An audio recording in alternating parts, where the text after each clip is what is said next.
Magandang araw sa ating lahat. Kami po ang baklan sa dalawa. Sa vlog na ito, sasamahan niyo kami kung paano magnegosyo sa 2 linggo. Hi guys! So, ang gagawin namin ngayon is magluluto ng fishball tsaka cheese stick para ibebenta namin bukas. At saka juice. Kasi ibebenta namin bukas para magkaroon kami ng kita. Yes. At magagamit namin yan para sa future. Or like, mababalik namin yung ano yung Guys, i-introduce po ni Pempem yung mga gagamitin namin at saka mga ingredients. Opo. So, ito, ginagamit namin ito sa cheese stick. Cheese stick. At yung cheese naman namin ay itong dalawa. So, experiment pa namin kung ano mas mabenta. Ito bang hidden o ito bang big time cheese. Tsaka, yung mga ingredients naman namin sa fishball ay flour, tsaka carrots and onion, something, brown onion leaves, ganun. Tsaka, ito naman, mix lang namin siya sa fishball. Kasi, watch a video din kasi para alam din namin kung paano gumawa, diba? Then, itong dalawa. So, bakit ba may ganito, diba? So, ginagamit natin ito sa sauce. Hindi lang yan. Ito rin. Yan. Ito, pero konti lang yung gagamitin namin. Hindi yung marami talaga. Ito din. Ay, itong yeast, ginagamit namin ito sa fishball. Hindi yan sa sauce ng fishball. Ito naman is cornstarch, pagpalagkit sa sauce, tsaka oyster sauce. So, yan po ang aming ingredients for today. So, let's start. Few minutes later. Kami ng fishball. So, ngayon, maglalagay kami ng ilang cups lang.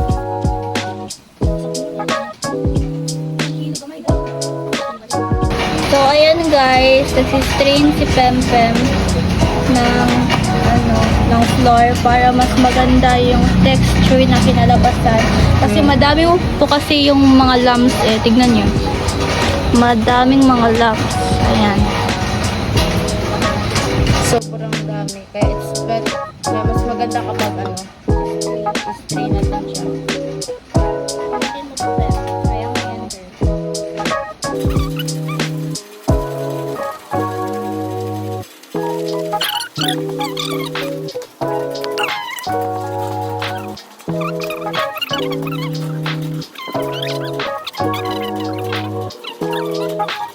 So guys, dito rin natin ang century tuna sa ating fishball. So, yung century tuna guys, dapat flakes in oil yung flavor. Kasi bawal ko kapag meron siyang halo. Kaya kunin ko muna yung parang oil niya. Tubig pang bago. Dito kasali guys. Hanggang yung kasama natin. Ayan. Ayan, dapat ganyan natin.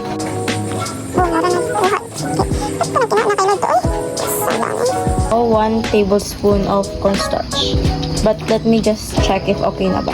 Okay na niya. So, okay na siya. So, let's put it. So, anong kasunod? So, ngayon guys, ilalagay na natin ang yeast. Ready na ba kayo? Kasi ako hindi ready. Okay, let's put it. Yan. Nakalagay na natin yung yeast. Kasunod naman ay ayun naman guys, ilalagay namin yung pampalasa. So that, masarap naman to. Okay, there. Next is No, okay.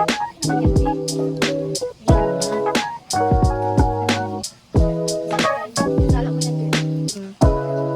Para mawala-wala naman yung oil.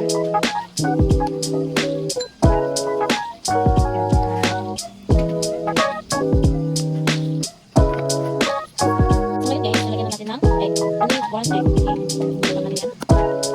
Okay. Perfect siya guys, kasi wala naman siya sa ngayon, ilagay na natin ang para malasa din siya. Ito guys, kasi hindi naman natin mix. Para hindi naman din lalasa ng tunay na fishball. Ito guys, ang flavor dito. Kailangan na lang. Mix late in oil. Ito po, gamit namin. Yan. Kasi Century baka na. ilalagay na natin ito na. There. Ito pa yun. Yes. Yan. Then ngayon, the last is, hindi pa na last, lalagyan mo na rin ng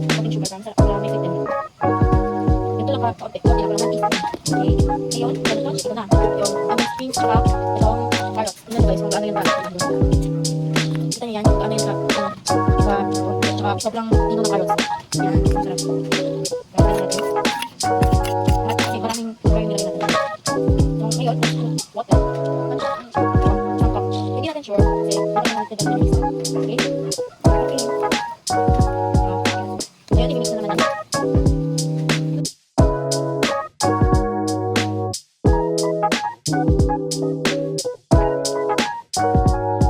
Ilalagay naman kami ng another water. Half lang mo. Half lang muna. Yan, lahat na yung water namin halo.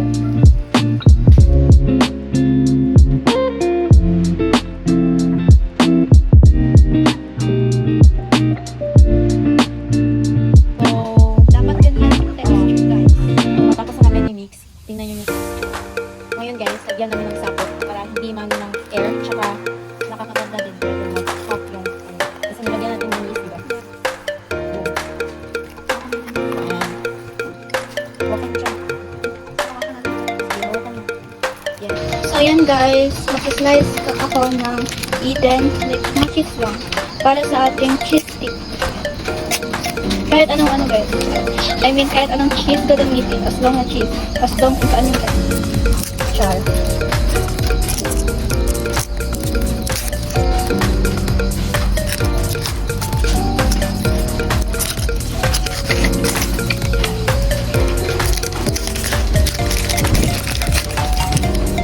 So, isi-slice natin ito. Konting-konti lang. Ayan.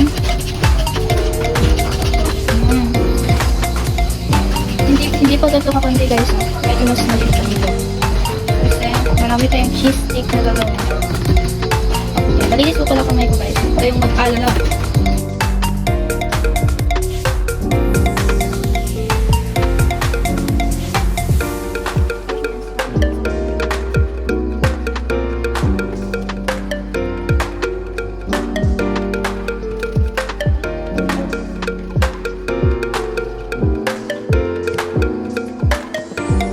So, ngayon guys, liit-liit natin itong mga, kasi masyado siyang malaki.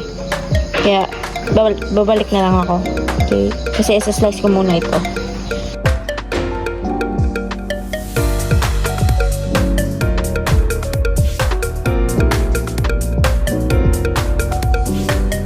Or sa ating electric cooker, pwede naman ang mixing bowl pero sa electric cooker ko lang siya lalagay. Ganyan lang. Medyo kulong pa. Ganyan.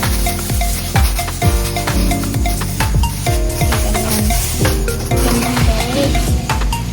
Asan doon? Yung panghalo.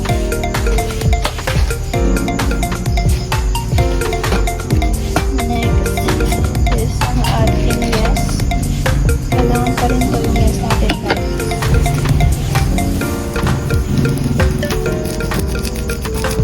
Ganyan lang. Pagkatapos, magic sarap. Ayan. Magic sarap.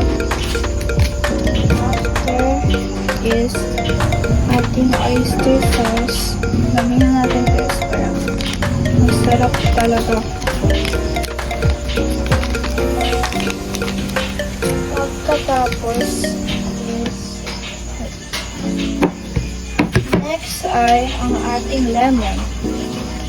Kasi meron pang halo. Lemon. Guys, lemon. Pwede lang naman hindi guys, i-drain kasi sauce lang naman, diba? Lemon. After sa ating lemon is water. Ay, hindi pa pala. Itong mga garlic. Nakalimutan ko yung importante na garlic ng garlic. Mix muna natin. Mix. After is lagyan natin ng water. Ibalik 2 cups na to. Ganyan muna sa dami.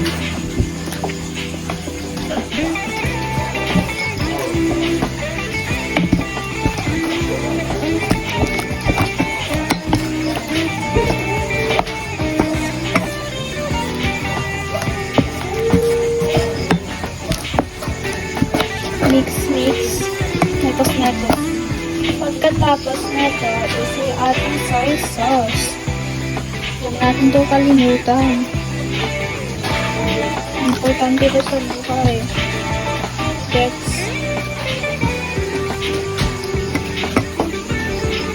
After, natin na naman for mag-balance. Then, after neto is ang ating sugar.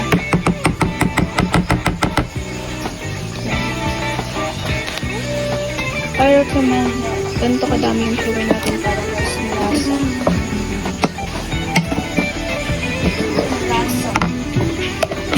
Then, salt to balance taste. Salt. Konti lang. Ang balance ng taste, guys. Ayan. After that is, wait lang.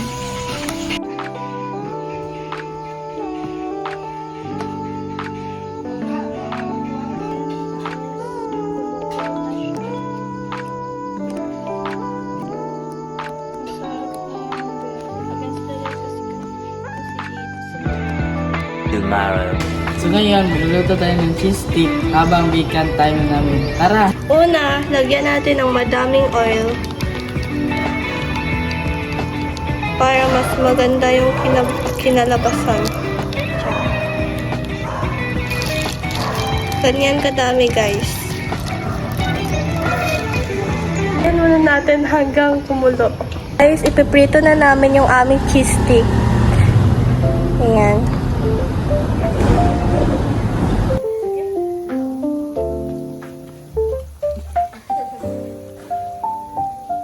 Ito na yung aming cheese stick. Head up. Review, ma'am. Pwede na mo guys. Dapat suka. Dapat suka. Kaya ito na ma'am kayo. Babalik ka balik yan dyan. Hindi ako babalik dyan sa suka. Galing ako yung bacon. Ano yung mga teachers na?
Aku masih ada di sini, walau kau sudah benar-benar pergi.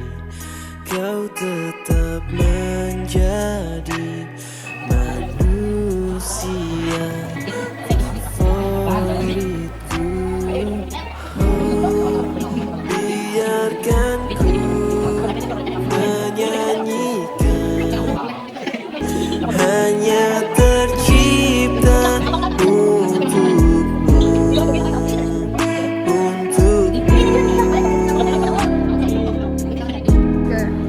What's your review? It's so masarap. Anak mo.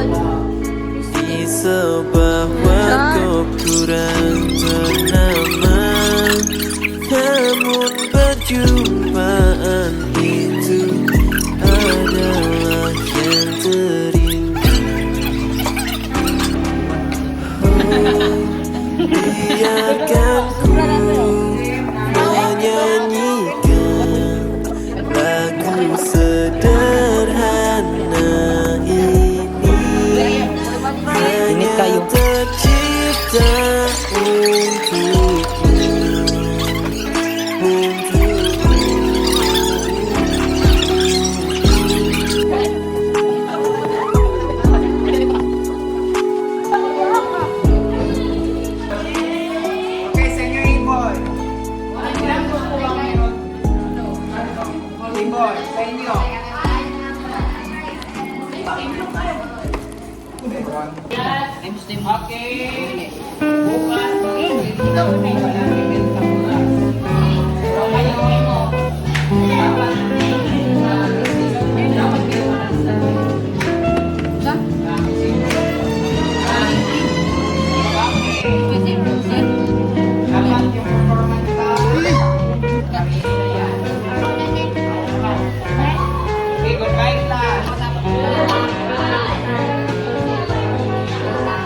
So guys, gagawa tayo ng Milo pastillas. Ang gamit natin ay milk, of course. Then, hindi mawawala yung Milo. Syempre, kaya nga tinawag ng Milo pastillas.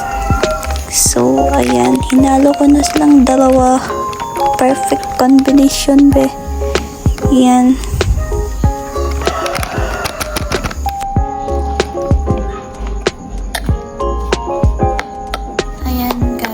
Hahaluin natin ng maigi guys.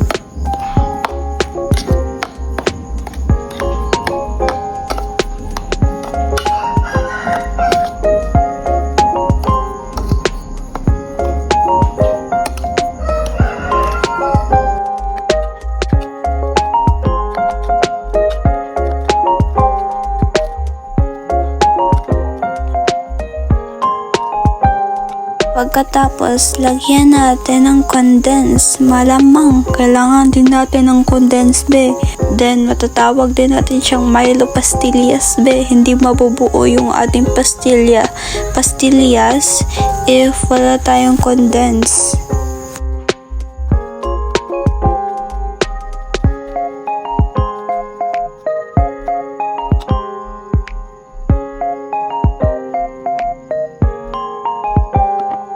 Ayan, malapit na siyang matapos.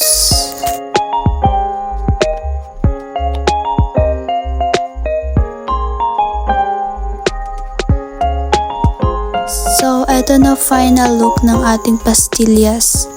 So, madami na pala akong nagawa guys kanina.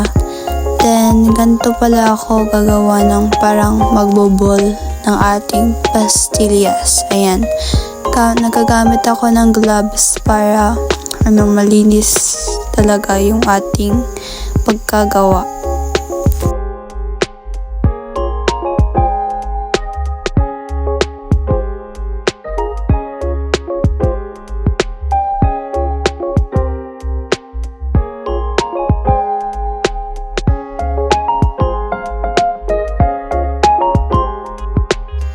Mapapansin nyo guys kung bakit ko yan binaball ng malaki para maganda pulahin yung ating pastillas, like maganda yung texture niya ba, kumbaga. Ayan, tinransfer ko muna, then may mga milk dyan ko ilalagay yung pastillas na naman para may feelings na milk para mas masarap. Ayan.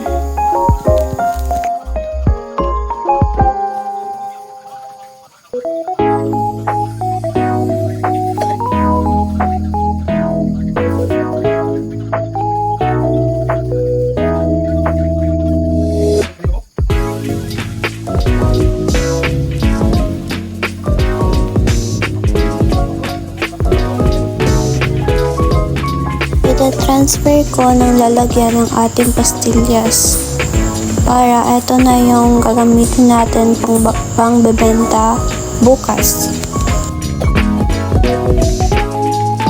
Guys, sorry hindi ko na videohan nung gabi yun na natapos ko na ginawa yung ating pastillas kasi lowbat na ko yung aking phone, then brown out. So ayan, nagbebenta na si Jimmy ng pastillas. So, eto na yung cost ng aming mga binibenta guys. Paalam sa huli.